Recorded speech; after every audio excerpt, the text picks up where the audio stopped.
Sooke Park is located on the southernmost tip of Vancouver Island in British Columbia, Canada, about 35 kilometers or 45 minutes from downtown Victoria. It is the largest CRD park encompassing 1,433 hectares of temperate rainforest and relatively unspoiled coast. The park is home to a variety of animals, flora and fauna, and is frequented by hikers including tourists and locals seeking an escape from the city. As you drive into the park and step out of your vehicle, you are struck by the deafening silence of the temperate rainforest, silence broken only by the sound of birds or the occasional fellow hikers.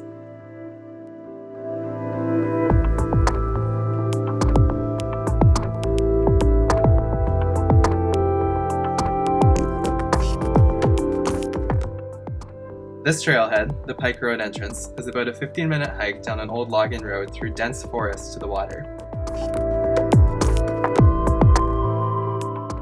Douglas fir, western hemlock, and Sitka spruce dominate the canopy, while the ground is covered by fallen trees, mosses, ferns, and shrubs such as salmonberry.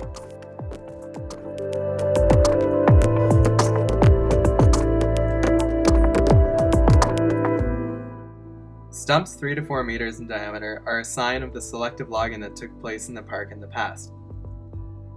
Black-tailed deer, as well as the occasional bear or cougar, are known to frequent the forest.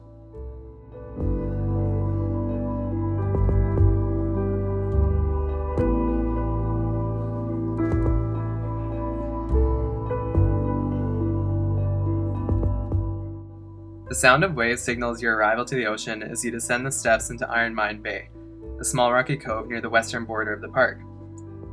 A variety of marine mammals can be spotted from the shore, including seals, Steller sea lions, California sea lions, and orca whales. The opening of the canopy at the water's edge reveals the variety of birds inhabiting the park. These include seagulls feeding in the nearshore and intertidal zones, and cormorants nesting in the rocks. From mid-September to late October, turkey vultures, as well as many species of hawk, use the park as a staging ground for their migration across the Strait of Juan de Fuca, south to Washington state. As the trees thin at Pike Point, it becomes clear that only the hardiest plants survive the harsh winds and salt sprays, such as kinnikinnick, Oregon grape, salal, and other lichens clinging to the rocks. The park is part of the Cascadian subduction zone and experiences major earthquakes and tsunamis every 300 to 500 years. It is part of a leading-edge coast and is very abrupt, steep, and straight, interrupted only by the occasional rocky headland or pocket beach. Across the strait, the Olympic Mountains loom, providing further evidence of this first-order process. The coast typically experiences 2 high tides and 2 low tides a day, and is exposed to wind and wave erosion primarily during winter storm activity, as well as some swell activity from swells entering the strait from the open Pacific.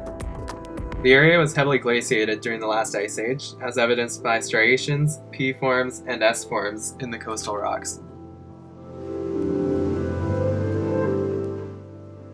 This video looks south to the Olympic Mountains and Peninsula from Pike Point. At times, the foreground is dominated by recreational fishing boats.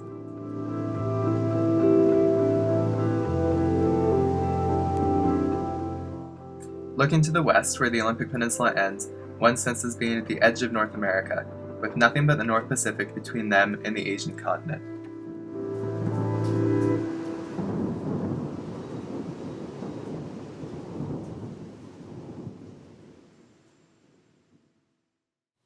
The land of East Sooke Regional Park has been utilized for its resources since the first Coast Salish people, the Sooke First Nation, began collecting shellfish, roots, and berries, and fish for salmon in the area.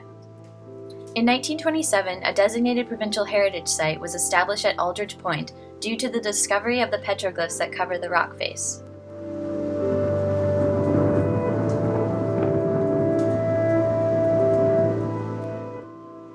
For the last 100 years, the area hosted fishermen, loggers, miners, and farmers who attempted to make a living in the wilderness. Fishers put out fish traps secured in the seabed from early spring to early autumn and built the trap shack at Cabin Point. The last traps operated during the 1958 season. Loggers selectively harvested trees, leaving behind a partly second-growth forest.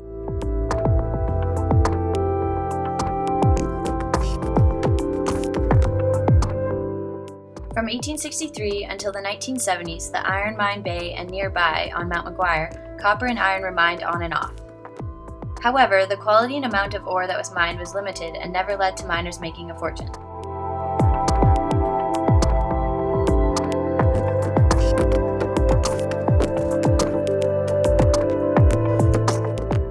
On Aylard Farm, what now is simply a meadow was once an orchard and a pasture, where farmers had harvested apples and raised livestock for use in Fort Victoria.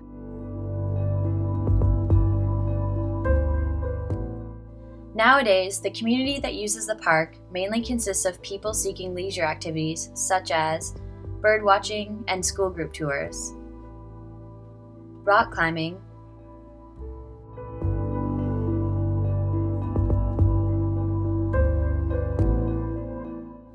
hiking,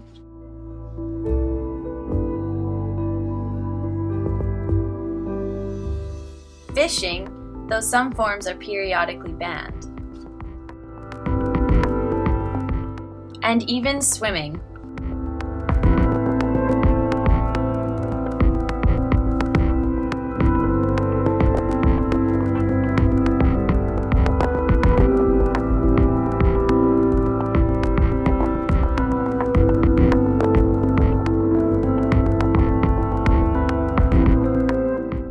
Activities in the park are hosted by the Capital Regional District and include guided tours of the area. The vast wilderness of East Sooke Park in Greater Victoria's backyard has been a regional park for almost 42 years. Maintaining its untouched beauty through the maintenance of the park should be of the utmost priority. Staying on designated trails, not removing or disturbing animals or plants, keeping dogs on a leash, leaving no trace, and carrying out litter are all ways of conserving the environmental integrity of the park.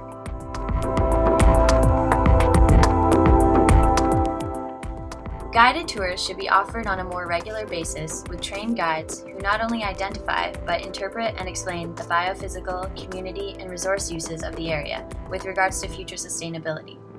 The conservation of the park would benefit from offering a variety of guided tours of this nature, especially through programs focused on educating children. The roles of the tour guides would encompass instrumental, social, interactional, and communicative roles. Currently, there is only one bus that runs on a limited basis to East Sooke Park, with no weekend service. This creates a sense of islandness, which can be considered beneficial to the conservation of the wildlife and species of the park. The continued pseudo-isolation of the park through limited access by bus may be a step in the right direction to keep traffic to a minimum.